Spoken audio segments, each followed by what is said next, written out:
MCQs number 1. A person walk 3 km toward east in 2 hours and then return back to its initial position in 1 hour. The average velocity of the person is. Simply distance को add कर लेंगे 3 kilometre, उसके बाद initially position पे वो वापस आ रहा है तो 3 किलोमीटर ये होगा, 3 3 10 6 किलोमीटर हो जाएगा हमारे पास, और हमारा टाइम होगा हमारे पास वहाँ पे 2 आवर्स और 1 आवर 3 आवर्स, तो 6 डिवाइडेड बाई 3, तो 3 to the 6, तो सिंपल हमारे पास 2 किलोमीटर पर आवर आंसर आ जाएगा इसका। MCQ number 2. 1 मीटर पर second is equal to dash kilometre per hour. Correct answer is 3.6। Simply metre per second को किलोमीटर पर आवर में लेके जाना है तो मल्टीप्लाई करेंगे 3.6 से। Correct answer is 3.6। MCQ number 3. The value of the gravitational acceleration in FPS system is dash foot per second square. Correct answer is 32 foot per second square in FPSC system. This is the old system. MCQ number 4. A boy throw a ball in upward direction while traveling in a bus with constant speed. The ball will drop dash. Correct answer is in the hand of the boy. इस MCQ में पूछा गया है कि एक बच्चा है, वो ट्रैवल कर रहा है बस की छत के ऊपर बैठ के, उसके हाथ में एक बॉल है, वो ऊपर की तरफ उछालता है, थ्रो करता है बॉल को, तो बॉल जो होगी वो कहाँ गिरेगी, तो इसका जो करेक्ट आंसर था वो है in the hands of the boy because relative motion. MCQs number बात करते हैं 5 की। If we increase the momentum of the object twice then the kinetic energy will be the. Correct answer is D is the correct answer. साथ साथ MCQs के answers को मैंने already यहाँ पे हाईलाइट किया हुआ है, तो साथ साथ मैं MCQs को एक्सप्लेन भी कर रहा हूँ ताकि साथ साथ आपके कंसेप्ट बनते जाएँ। तो वीडियो को आपने एंड तक देखना है जिससे आपकी काफ़ी हेल्प होगी। नेक्स्ट बात कर लेते हैं MCQs number 6. Maximum static friction is also known as dash friction. Correct answer is limiting friction. जो मैक्सिमम फ्रिक्शन स्टैटिक फ्रिक्शन होती है वो लिमिटिंग फ्रिक्शन कहलाती है। Very important. MCQs number 7. inclined plane makes an angle theta which is. Correct answer is both A and B. It means less than 90 or greater than 0. Negative angle नहीं होता during the inclined plane. Next बात करते हैं MCQs number 8. As a result of the constant unbalanced force a body move with dash. Correct answer is uniform acceleration के साथ body जो होगी वो मूव करेगी जब हम अनबैलेंस्ड फोर्स, कांस्टेंट फोर्स जो होगी वो एक्ट करेंगी। MCQs नंबर बात करते हैं 9 की। If the speed time graph of a body is a straight line parallel to the time axis its acceleration will be the. तो यहाँ पे ग्राफिकली MCQs पूछा गया है कि अगर स्पीड टाइम ग्राफ के मुताबिक बॉडी जो है वो straight line parallel to the time axis जा रही है उस वक्त उसका एक्सेलरेशन कितना होगा। करेक्ट आंसर इसका है 0 होगा वहाँ पे, क्योंकि वेलोसिटी तो चेंज ही नहीं हो रही during the parallel time axis, that's why the acceleration will be the 0, क्योंकि change in velocity is equal to acceleration, that's why there is the 0 acceleration because velocity is not changing with the time. MCQ number 10. A 1 kilogram stone when falling from the height of 10 meter strike the ground with the velocity of. Correct answer is 14 meter per second because initial velocity of the stone is 0 because it is falling from the height at the rest. S is equal to VIT plus half AT square. तो simply answer आ जाएगा 14 metre पर second.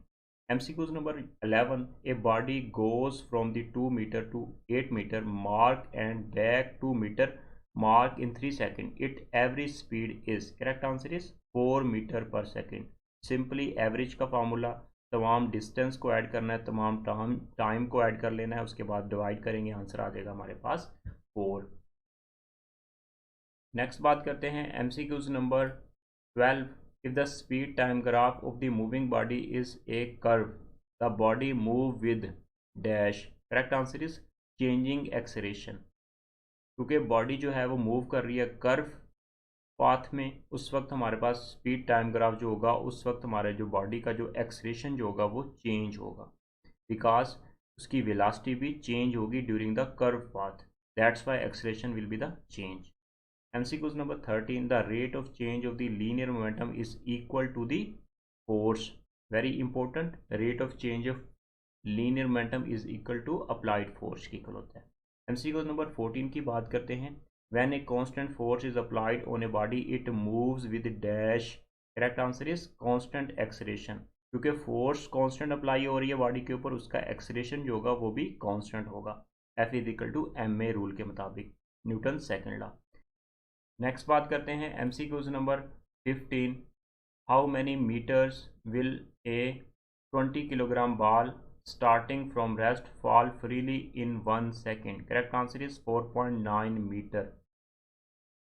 Simple equation of motion use करेंगे तो answer आ जाएगा हमारे पास 4.9 metre. Next बात करते हैं MCQs number 16, a helicopter weight 3920 newton is moving up with a constant speed of 4 meter पर second, the force on the helicopter is. तो सिंपली इसका जो करेक्ट आंसर होगा, जो उसका वेट होगा वही उसके ऊपर फोर्स एक्ट कर रही होगी, 3920 newton, because there is the constant speed of the helicopter. तो correct answer is 3920 newton, because constant speed. MCQs number 17, the property of the fluid due to which they resist their flow is called. The frictional effect between the different layer of the flowing fluid is known as viscosity. It is denoted by eta. As we know that water has the low viscosity as compared to the honey. This is the simple example. Next बात करते हैं MCQs number 18. If the average and the instantaneous velocities of the body are the same, the body will move with, correct answer is uniform velocity.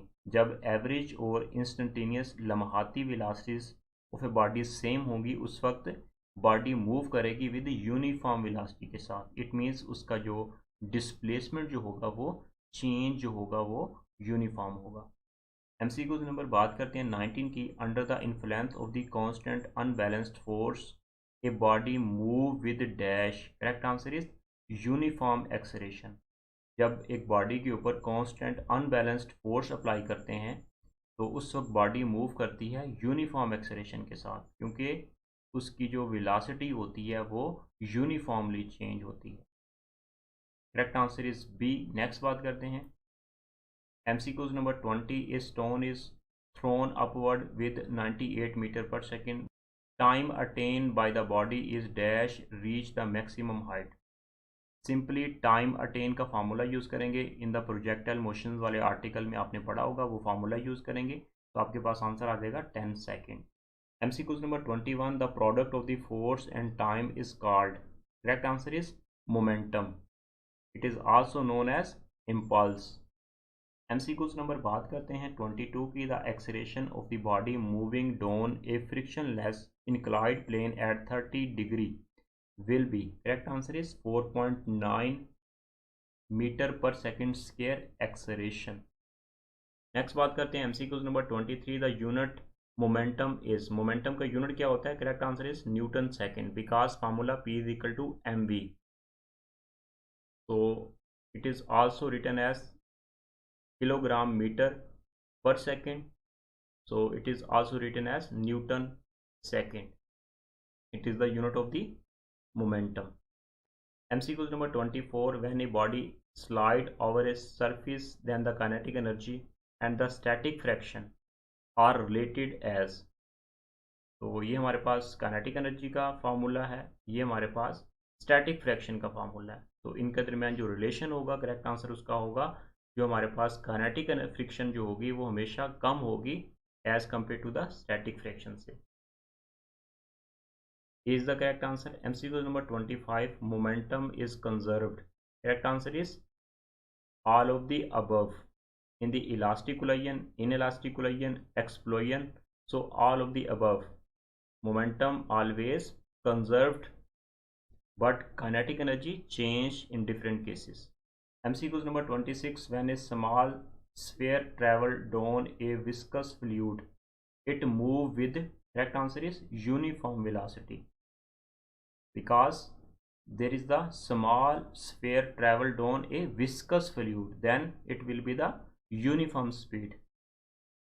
MCQ number 27. A helicopter of the mass 3000 kg is moving with a constant speed of 25 meter per second. Then the result force on it. Correct answer is 0 because there is the constant speed.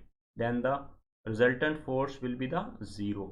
Next बात कर लेते हैं MCQs number 28. A body is allowed to fall freely from the certain height. Its speed at the end of first second will be. Correct answer is 9.8 meter per second due to the gravitational acceleration in the first second. So correct answer is 9.8 meter per second. MCQ number 29. Two bodies of mass 1 kg and 4 kg moves with the same linear momentum. What will be the relation between their velocities? Correct answer is 4. उनकी velocities के दरमियान जो relation होगा वो होगा 4 का. इसकी वजह यह है कि उनका जो linear momentum जो है वो same है. That's why 1 kilogram and 4 kilogram जो masses की bodies होंगी उनके दरमियान जो relation होगा वो 4 होगा. MCQ number 30. Swimming is possible due to which law of motion? Correct answer is third law. Swimming जब हम करते हैं उस वक्त क्या होता है कि एक्शन की वजह से रिएक्शन होता है जिसकी वजह से Newton third law of motion applicable during the swimming. MCQ number 31. Whenever a constant force is applied on a body then it will move with. Correct answer is constant acceleration. जब भी एक constant force applied होती है किसी भी body के ऊपर उस वक्त बॉडी मूव करती है with the constant acceleration according to Newton second law F is equal to ma. MCQ number 32. If a particle is moving with constant speed in a circle then its velocity will be the variable. जब एक body एक particle constant speed के साथ circle में move करता है उस वक्त उसकी जो वेलोसिटी होती है वो वेरिएबल होती है, चेंज होती है, डायरेक्शन टू डायरेक्शन उसकी वेरी जो होती है वो वेरिएबल होती है उसकी velocity. MCQ number 33. 1 newton dash dyne 10 की power 5 dyne is equal to 1 newton. Next बात कर लेते हैं MCQ number 34. If force is acting on a body is double then the acceleration produced in. Correct answer is double. जब force किसी भी body के ऊपर एक्ट कर रही है वो डबल कर दें, अगर 2 न्यूटन फोर्स है उसको हम 4 न्यूटन फोर्स कर दें, उस वक्त जो एक्सेलरेशन प्रोड्यूस होगा due to that force it will be the double because according to relation F is equal to ma. Next बात करते हैं MCQ number 35. If a body is moving with constant velocity then. अगर एक body constant velocity के साथ move कर रही है तो उस वक्त कौन सी स्टेटमेंट जो है वो करेक्ट है? तो इसका जो करेक्ट आंसर है वो है सी. It's acceleration is 0.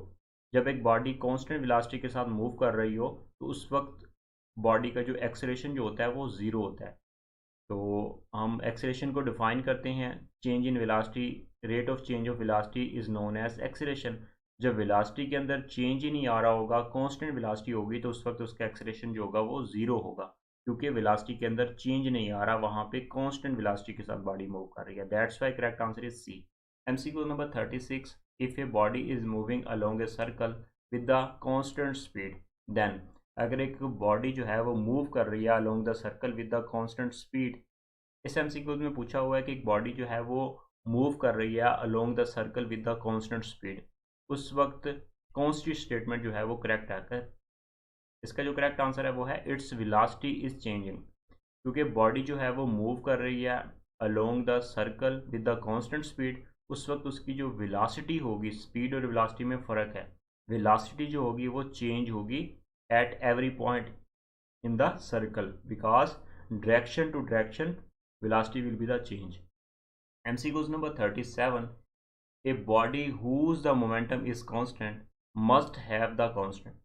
एक बॉडी जो है जिसका मोमेंटम जो है वो कांस्टेंट है तो मोमेंटम के कांस्टेंट होने से वेलोसिटी जो होती है वो भी मस्ट कांस्टेंट होती है. Correct answer is velocity. Momentum we know that P is equal to mv. MCQ number 38. The acceleration of a spherical ball on a smooth inclined plane is maximum when the angle of the inclination to the horizontal, यहाँ पे angle की बात पूछी हुई है because यहाँ पे maximum की बात हो रही है, तो साइन मैक्सिमम कब होता है, 90 का एंगल बनता है, that's why the correct answer is angle of 90 degree. यहाँ पे एस जो है ये मिस्टेक है, एस को रिमूव कर दीजिएगा, 90 डिग्री जस्ट। नेक्स्ट बात करते हैं MCQs number 39। When a force of 4 newton act on a mass of 2 kilogram for a time of 2 second, what is the rate of change of the momentum? Simply rate of change of momentum is equal to applied force के इक्वल होता है, तो correct answer इसका होगा 4 newton, 4 kilogram metre पर second square which is equal to newton. So 4 Newton because according to relation rate of change of momentum is equal to applied force, that why the force is equal to rate of change of momentum। 4 kilogram metre per second square, यहाँ पे kilogram कर लीजिएगा, जी यहाँ पे नहीं लगाया गया। C is the correct answer. MCQs number 40। If a body is at the rest it may have, इस एमसीक्यूज में पूछा हुआ है कि अगर एक बॉडी रेस्ट में है तो इसका मतलब ये है कि उसके पास हो सकता है कि उसके पास एनर्जी हो, तो करेक्ट आंसर इसका है एनर्जी। तो हम ये नहीं कह सकते कि बॉडी रेस्ट में है तो उसके पास एनर्जी नहीं है, तो उसके पास एनर्जी हो भी सकती है जिसको हम इंटरनल एनर्जी का नाम देते हैं। करेक्ट आंसर है डी। तो ये तो थे very very most important MCQs FSc first year chapter number 3 से related very most important MCQs. इंशाल्लाह नेक्स्ट हम लेके चलेंगे चैप्टर नंबर 4 के मोस्ट इंपॉर्टेंट एमसीक्यूज। ये एमसीक्यूज आपके फिजिक्स के फर्स्ट ईयर के फाइनल एग्जाम में काफ़ी हेल्प करेंगे, तो अपने दोस्तों के साथ इन एमसीक्यूज को शेयर करें मैक्सिमम, और चैनल पर नहीं है तो चैनल को सब्सक्राइब कर लें और बेल आइकन को प्रेस कर लें ताकि मेरी आने वाली वीडियो आपको बर वक्त मिल सके। तो किसी भी तरह की क्यूरी हो तो कमेंट सेक्शन में कमेंट करके ज़रूर बताया करें, और वीडियो अच्छी लगी तो वीडियो को एक लाइक ज़रूर कर दीजिएगा।